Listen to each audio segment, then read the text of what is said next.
So very good morning to everyone. Sorry I couldn't be with you physically. And many of the things that I'll be talking about will be repetition, but the emphasis is on a consolidated treatment of the limited disease small cell lung cancer. And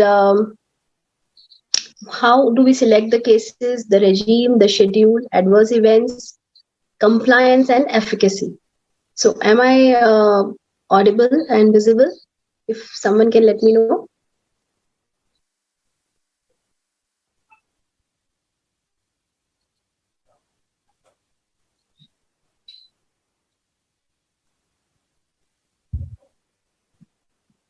Yes, ma'am, you are audible, please. Okay. Right. So neuroendocrine carcinomas represent roughly around 20% of all lung cancers, and amongst these, the small cell type accounts for around 15 to 16% of all of these cancers. Nearly all of these patients are current or former smokers with a rapid doubling time, high growth fraction, and very early development of metastasis. So if you look at the limited stage definition has been talked about by the previous two speakers, we are looking at a disease that is limited to the ipsilateral hemithorax with regional lymph nodes that can be encompassed in a safe radiotherapy field. Unfortunately, only 1/3 of patients do present with a limited stage. And if you look at the outcome for the limited stage with concurrent chemoradiation and the PCI, overall response rate is around 80 to 90%, but the median survival ranges from 25 to 30 months, with a 5-year survival which is nearly around 31 to 34%. So if we look at the definition, we have to stage the disease with the help of a CCT thorax, abdomen, pelvis with a bone scan or a PET-CT. An MRI brain is absolutely essential to do at the baseline to confirm the presence of a limited stage disease. If there is a pleural effusion, it is required to be tapped or cytology has to be done.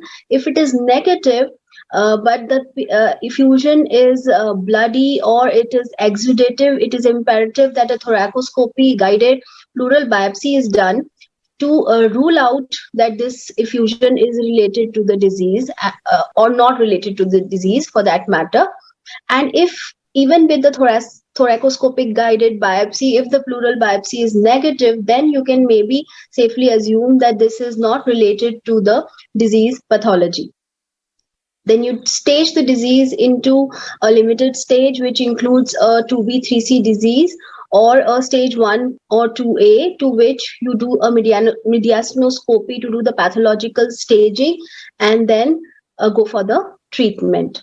So if you look at the T1, T2, N0 disease, there is an option of offering surgery to these patients with an overall survival advantage, but the benefit is seen only for patients who get an R0 resection. Again, lobectomy has been considered to be superior to sublobar resections or pneumonectomies. Adjuvant chemotherapy has to be considered for all patients who undergo an R0 resection. Post-op chemotherapy has been found to have an improvement in the overall survival, ranging from up to 13 to 15% of overall survival advantage. Adjuvant RT as well as PCI has been of benefit, but there are very few studies to address the need of PCI for those patients who have undergone surgery. So coming to the clinical stage, like I mentioned, stage 1, T1, T2, N0 disease. So you do a pathological mediastinal staging and then offer surgery to a limited number of patients. If the patient is medically inoperable or refuses for the surgery, for an unfit patient, you can offer SABR. It has been found to be of overall survival advantage as compared to radiation, chemoradiation. If you see, those patients are very few did undergo adjuvant chemotherapy, and there was definitely a survival benefit of up to 72% 2 years survival. These patients do develop distant metastasis quite early, and up to 50% of those would develop metastasis. In a multi-center study of 74 patients, it was found that addition of chemotherapy after SABR does improve the survival, and the patients who actually did receive adjuvant chemotherapy after SABR did have an overall survival advantage. So only SABR would give you a survival of around maybe 14 months, but these are all frail patients who are medically quite unfit to receive concurrent chemoradiation also. So you have to weigh the data in this context. So coming to the limited stage 2B 3C disease, like Nikhil also highlighted, performance status is something that's very important. For a good performance status patient, standard treatment is a concurrent chemoradiation. For a poor PS patient, you start with a systemic therapy and go on to add a radiation therapy if the patient improves. For a very poor PS patient, you individualize the treatment, and again, systemic therapy can be, downscaled and offered after careful discussion with the patient and the caregiver. Coming to the stage 2 to 3 disease, the standard treatment, like I said, is a combined modality treatment. The preferred regime is an etoposide with platinum. It is important that the radiation is started early and concurrent. There have been other regimes which have been studied, CAV alternating with EP, CEV, or the irinotecan platinum agent, but all of these have not been found to be superior in terms of both efficacy and toxicity, and etoposide cisplatin is actually the standard of care. So the use of myeloid growth factors is not recommended in patients who are undergoing concurrent chemoradiation, and this has to be really something that needs to be kept in mind. 4 cycles of systemic chemotherapy are recommended, and the planned cycle length is usually 3 weeks to 4 weeks, depending on how the patient fares.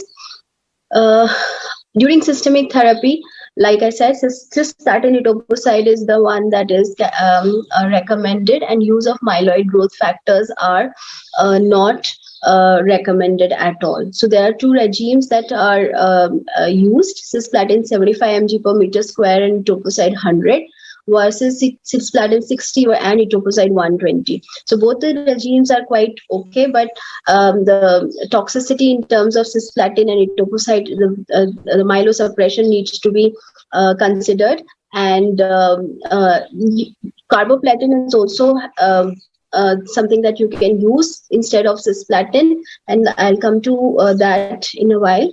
So there have been many randomized control studies for small cell lung cancer where cisplatin has been compared with carboplatin, and there's a meta-analysis of these individual patient data for randomized studies. So in this meta-analysis, 32% of patients had limited stage, 68% had extensive disease. It was found that there's no difference in response rates, PFS, or overall survival in these patients who received cisplatin versus carboplatin, suggesting that there is an equivalent efficacy in these patients. So this is the Caucus meta-analysis, and these are the 4 randomized trials that were included in this meta-analysis, and there was one study which was clearly in the favor of cisplatin, and that's why the whole meta-analysis got skewed.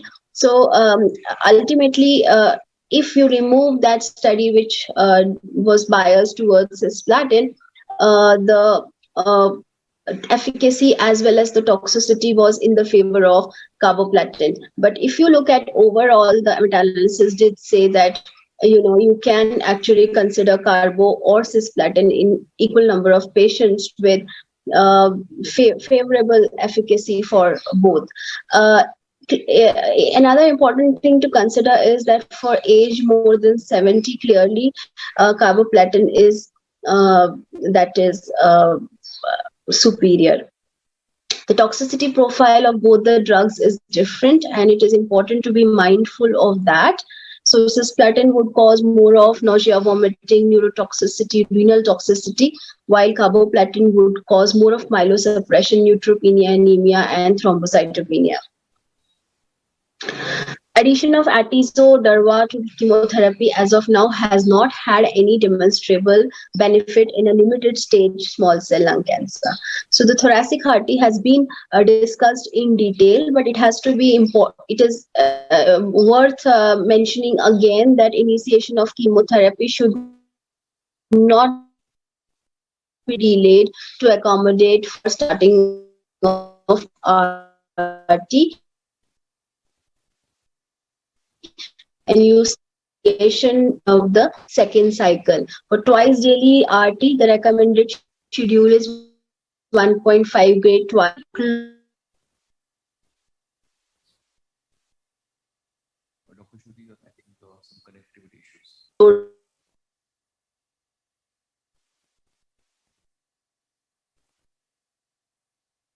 Shruti, can you hear us?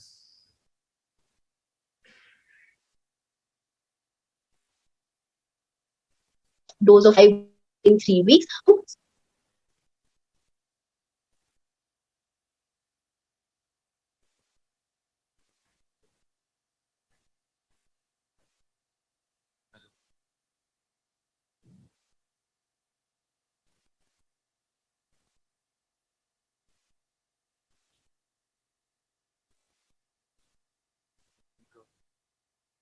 Some connectivity issues here. Thank you, Dr. Shruti. We'll just move to the next session and let's by Dr. Avinash Friday. He's a consultant medical oncologist at Restora Onco Centre, Apollo Hospital, Mumbai. So he will be speaking about extensive disease selection of first-line therapy in small cell. Over to Dr. Avinash.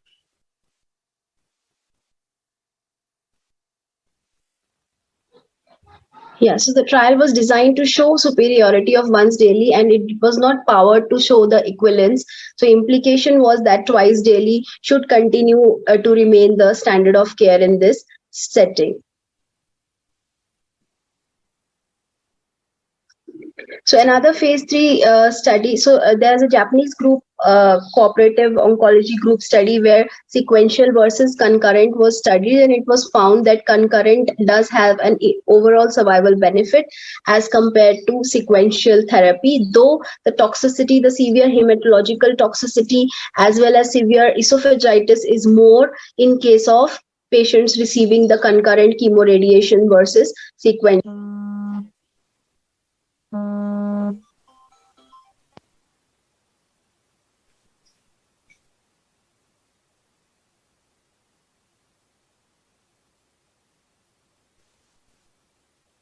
Do I need to share again? Okay.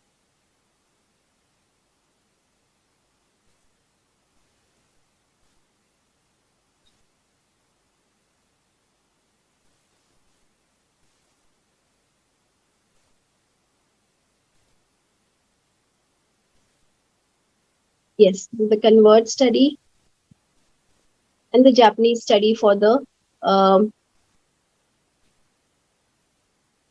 sequential versus concurrent chemoradiation. Again, there is importance of beginning the chemotherapy radiation, early